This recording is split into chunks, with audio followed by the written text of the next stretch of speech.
हाय मित्रमैत्रिणींनो, कसे आहात तुम्ही सर्वजण। तुम्हाला आज वाटत असेल की व्हिडिओवर आवाज का चेंज वाटतोय, बट हे चॅनल माझ्या आईंचे म्हणजेच माझ्या सासूचे आहे, बट आज ते अवेलेबल नाही आहेत। व्हिडिओ टाकणंही गरजेचं होतं, त्यामुळे मीच ठरवलं की आज आपणच व्हिडिओ ट्राय करून बघूया।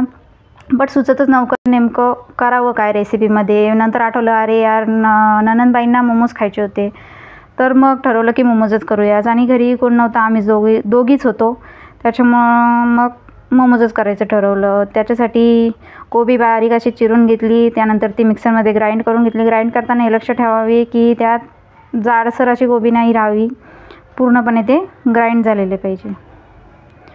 नंतर लसूण चिरून घेतला। ननंदबाईंना सांगितलं वरती झाडाला चांगल्या मिरच्या आलेल्या आहेत, तुम्ही मिरच्या घेऊन या। मग त्या गेल्या पटकन आणि मिरच्या घेऊन आल्या। नंतर मग त्या कट करून घेतल्या बारीक, आणि कांदाही चिरून घेतला। कांदा चिरताना हे लक्ष ठेवावे की कांदा बारीक चिरला गेला पाहिजे, जेणेकरून आपले मोमोज फुटणार नाहीत। नंतर कढई ठेवून त्यात तेल टाकलं। तेल टाकल्यानंतर लसूण कांदा चांगला असा गोल्डन फ्राय करून घेतला। त्यानंतर त्यात मिरची टाकली, मिरचीही चांगली फ्राय करून घेतली। नंतर हळद, लाल तिखट आणि मॅगी मसाला टाकला। थोडा वेळ ते परतून त्यात आपण जी ग्राइंड केलेली कोबी होती ती टाकून घेतली। ती चांगली अशी मिक्स करून घेतलं ते सगळं। नंतर त्यात ग्रीन चिली सॉस टाकला, सोया सॉस टाकला आणि टोमॅटो केचप टाकून घेतला। त्यानंतर ते परत सर्व एकत्रित करून घेतलं।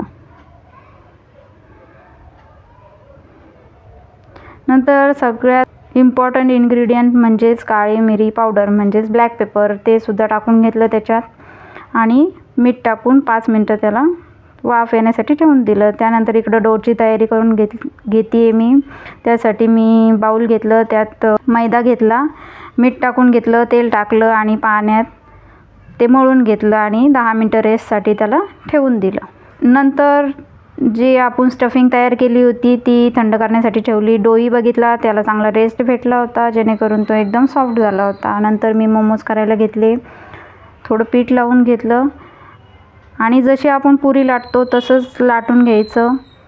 बट लाटताना हे लक्ष ठेवायचं की सगळीकडून सारखी आली पाहिजे, आणि पातळही तुम्हाला जेवढं पातळ लाटता येईल तेवढं तुम्ही पातळ लाटू शकता। नंतर मी मोमोजचा शेप देऊन घेतला त्याला। तुम्हाला जर मोमोजचा शेप येत नसेल तर तुम्ही आपण जशी करंजी करतो तसंही तुम्ही मोमोजला शेप देऊ शकता, आणि सोप्या पद्धतीने मोमोज करू शकता। असं काही नाही आहे की मोमोजचा शेप आला पाहिजे, तुम्ही करंजीसारखेही मोमोज करू शकता।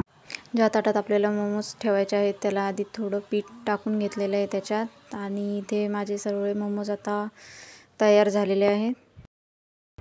गॅसवर कढई ठेवलेली आहे स्टीम करण्यासाठी, त्यात पाणी टाकून घेतलेलं आहे, त्याच्यावर स्टँड ठेवलेले आहे, स्टीलची चाळणी घेतलेली आहे, त्याला सगळीकडून तेल लावून घेतलेले आहे, तीही त्यात ठेवलेली आहे। 5 मिनिटं वाफ आल्यानंतर त्यात मोमोज टाकून घेतलेले आहेत। मोमोज टाकताना हे लक्ष ठेवावे की मोमोजमध्ये थोडं अंतर राहू द्यावं, जेणेकरून मोमोज एकमेकाला चिटकणार नाही। 5 मिनिटं स्टीम करण्यासाठी मी ते मोमोज ठेवून दिले। 5 मिनिटानंतर मोमोज स्टीम झाले होते, थंड झाले होते। नंतर ते मी एका बाउलमध्ये काढून घेतले व 5 मिनिटं थंड करण्यासाठी ठेवले होते। नंतर मी कढई ठेवली, त्यात तेल टाकलं, ते गरम झाल्यावर मी त्यात मोमोज फ्राय करून घेतले। मोमोज फ्राय करताना कधीही मंद आचेवर करावे, जेणेकरून ते जळणार नाहीत आणि त्याला आतूनही ते पूर्णपणे शिजतील। तर तयार आहे आपल्या सोप्या पद्धतीने मोमोज।